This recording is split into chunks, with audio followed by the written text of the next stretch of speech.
I wonder if you could show us something on guitar or organ or Yeah, anything you have in mind. here's one I prepared earlier. Um, what I thought I would look at is the different levels that that you can play the guitar, right? So, for example, we'll just take a G chord, right? So this is we're just going to have a strum along, and one that I call the mini G, which we use for our younger students, is just the one finger in one position there, and then our top four strings. It's a G chord, nice and simple, right? Mini G, Mini G. Mini G.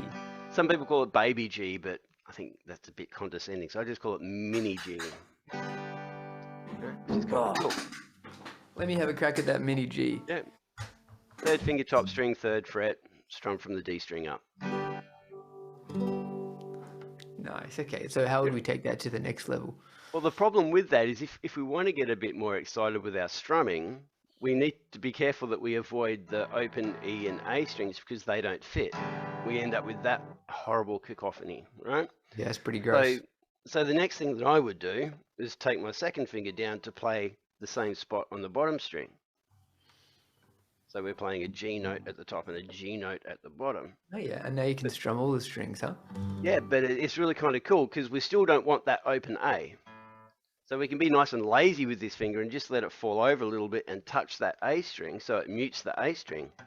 So there's actually nothing there on that second fattest string. So I call this the double G because I've got a G there and a G there. Nice. All right. And I can just strum, right? Mm. So now I can really wail away with my pick, can strum through the whole guitar, don't have to worry about being really particular about not hitting particular strings, Mm. and it's got that nice deep G on the bottom of it. Okay, the only issue I'm having with this double G is it seems to take a quite a big stretch with this finger to get all the way at the top. Do you have any tips for my position or getting that finger up there? Keep your thumb on the back, don't get lazy, don't Okay, try and make a fist out of your hand, bring your take wrist that. forward, bring your elbow forward, bring your wrist underneath the guitar so your fingers are out in front. Roll Yeah, around in that front. You helps. need your fingers out in front.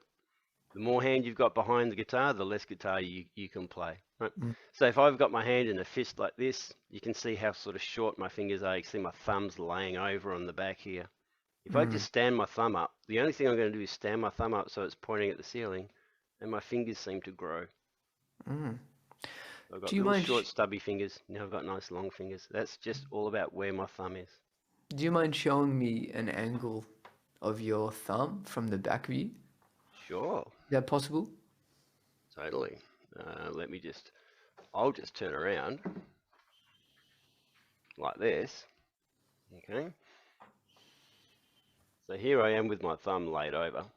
Okay, that's lazy thumb.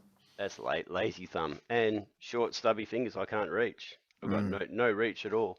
So all I'm going to do is just stand my thumb up. So my thumb is thumbs up. You're a musician now, and just glue that on the back of the neck. So that's just pointing at the ceiling. Yeah, I get way more control like that. That's it. And I think it's important to remember that we're not holding the guitar up with this hand. Mm. The guitar is supportive. I can take this hand away, the guitar doesn't move. So I think a lot of students, especially the newer students, think I need to hold the guitar. I've got Yeah. to hang on to this neck. But I don't. I can take this hand away. The guitar's not going to go anywhere at all. So there's no weight here.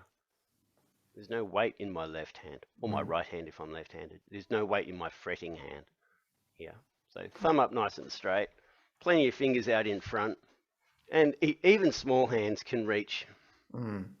You know, I've got some very good guitarist friends who have got sausage fingers and they can play amazing. So it's all about just getting the right position, getting that right posture. Try Brilliant. not to get lazy. You know, don't get that lazy thumb. There we go. So there's our double G, but we can do more than that too with Okay, our what G. happens next? Okay, so there's what I call the book G. So if you looked up a G chord on the internet, or if you had an old guitar book, if people still read guitar books, then you would add this note here, which is our first finger is going to play the second fret of the A Mm. string. So you've still got that top G, you've got that bottom G. Sorry, I call this the top. I know it's close to the floor. People think, oh, why do you call that the top? Because that's the high note. Right? Okay. So that's my top G. That's my bottom G. All right. I'm going to be a little bit more careful with how I play that, and then I'm going to add in the second fret of my A string there. So I'm just adding in another B note. And then we get what I call the book G. Book G. Okay. So So mini G, double G, book G. yeah, and I notice with this second finger when I'm playing book G, I've got to make an intentional effort not to be lazy about it, right? Because Correct. if it's lazy like double G, then I'm not going to hear this. That's right. You're This not note going to hear here, right? that B at all. So yeah, we've got to bring our wrist forward, right up on the Yeah. tips of our fingers. So should be touching that string just underneath the fingernail. Arc right around and That sounds beautiful. yeah, every note. That's our book G. The problem with that chord though is it's got two Bs and only one D. So if you think about the notes that are in our G chord, they're G, B, and D, is what we call the triad, right? So the G is the most important one. The fifth, the fifth, the D is the next most important harmony, and the third is sort of the poorer little brother that tags along for the ride, right? And this chord here, this book G, it's got three Gs, two Bs, and only one D. That feels a bit honky, little bit country, right? So we could take it to the next level, and we could actually turn our open B into a D. So I'm going to use my third finger to actually play the third fret of the B string. Okay, so I'm moving that up one string.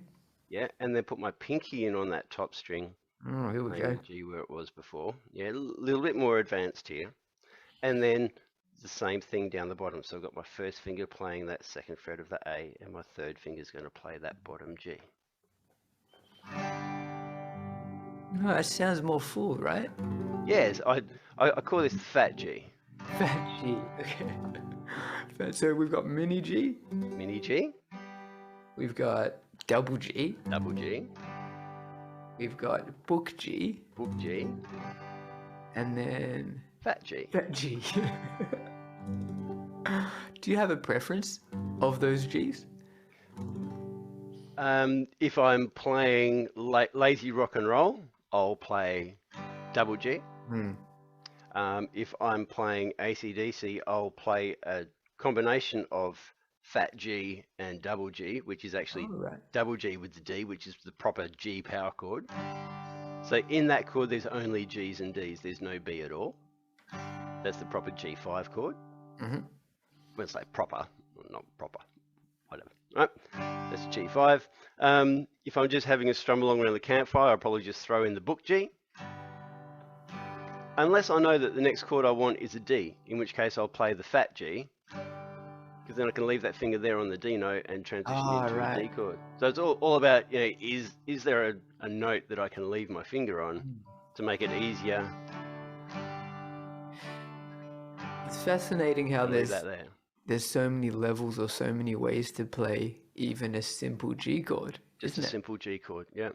And like you said, it's also context dependent. So maybe your decision's not based entirely on the sound of the chord, but what's happening next in the song or what is stylistically appropriate for the music you're making.